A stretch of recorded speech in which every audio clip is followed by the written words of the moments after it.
அதெல்லாம் நிச்சயதார்த்தம் கல்யாணத்தெல்லாம் சிறப்பா பண்ணி பிள்ளையா, அதை பத்திலாம் கவலைப்படாதீங்க. தலைவரே, இவெல்லாம் ஒரு ஆள் என்ன விடிய விடிய உட்கார்ந்துருக்கிறீங்க? நீங்க வீட்டுக்கு போங்க, நாங்க பாத்துக்கிறோம். தலைவரே, எங்களை மீறி துளசியால தப்பிச்சு போக முடியாது தலைவரே.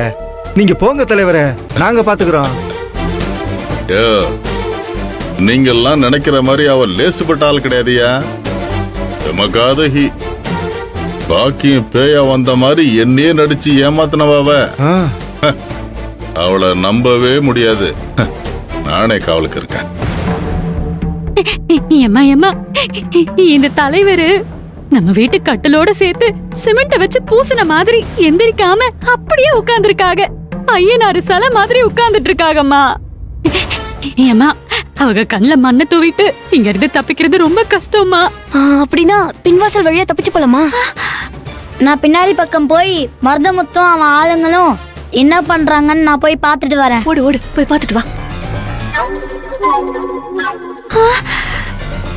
அண்ணா, நீங்க எதுக்கு இங்க இருக்கீங்க? வீட்டுக்கு போங்கண்ணா. எள்ளுதான் எண்ணெய் காயுது, நீங்க எதுக்காக என்ன காயுறீங்க? அட யாரா இவன் நேரங்காலம் தெரியாம பழமொழி பேசிக்கிட்டு இருக்கான்.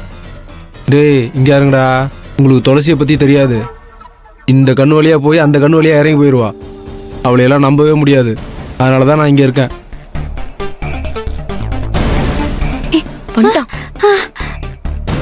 என்னடா ஆச்சு?